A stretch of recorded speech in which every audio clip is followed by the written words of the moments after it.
प्यारे विद्यार्थियों, सुप्रभात। आशा करती हूँ कि आप सब स्वस्थ होंगे। आज मैं आपको व्याकरण का एक विषय पढ़ाने जा रही हूँ। इस विषय का नाम है विशेषण। इससे पहले मैं पुनर्अभ्यास में आप सबको संज्ञा और सर्वनाम के बारे में बताना चाहूँगी। संज्ञा किसे कहते हैं? आप सबने इसे पहले भी पढ़ा हुआ है। संज्ञा किसे कहते हैं? किसी वस्तु, व्यक्ति, स्थान आदि के नाम को संज्ञा कहते हैं, जैसे हिमालय, ताजमहल, गंगा, कुर्सी आदि। उसके बाद सर्वनाम किसे कहते हैं? जो शब्द संज्ञा या संज्ञा के स्थान पर प्रयुक्त होते हैं उन्हें सर्वनाम कहते हैं, जैसे यह, वह, कौन आदि। और आज मैं आपको विशेषण के बारे में समझाना चाहूँगी। उम्मीद करती हूँ कि आप सब बच्चे ध्यान से सुनेंगे। विशेषण। विशेषण की परिभाषा क्या है?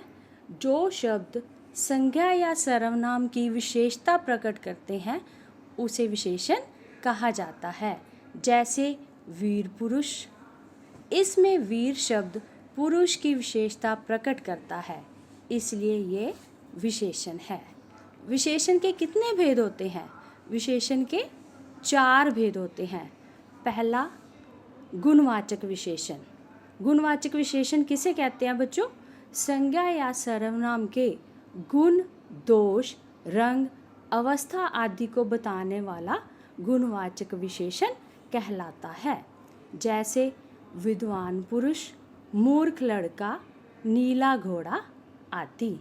इसमें विद्वान क्या है? विद्वान पुरुष का गुण बता रहा है, मूर्ख लड़के का दोष बता रहा है और नीला घोड़े का रंग बता रहा है, इसलिए ये शब्द विशेषण है।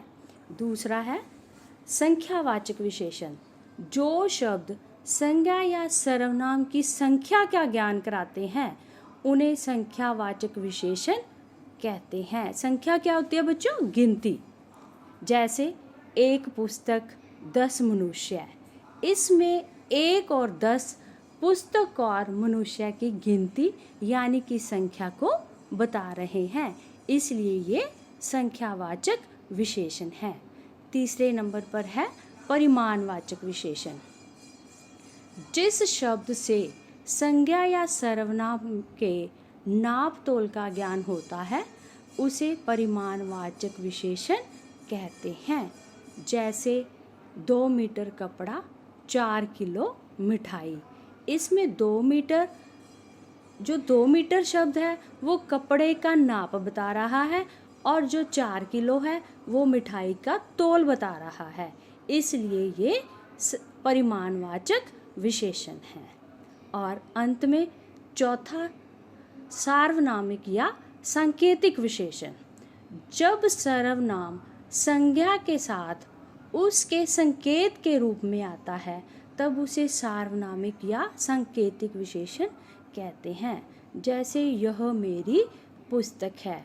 इसमें पुस्तक क्या है? संज्ञा है और इसके आगे मेरी लगा है वो सर्वनाम है। यह भी सर्वनाम है और यह संकेत कर रहा है कि यह मेरी पुस्तक है। ये सर्वनाम संज्ञा के साथ सांकेतिक रूप में आ रहा है, इसलिए ये सार्वनामिक या सांकेतिक विशेषण कहलाता है।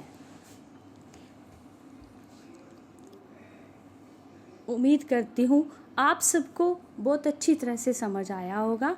सभी बच्चे इसे अपनी कॉपी पर लिखेंगे और अच्छी तरह से याद भी करेंगे। धन्यवाद।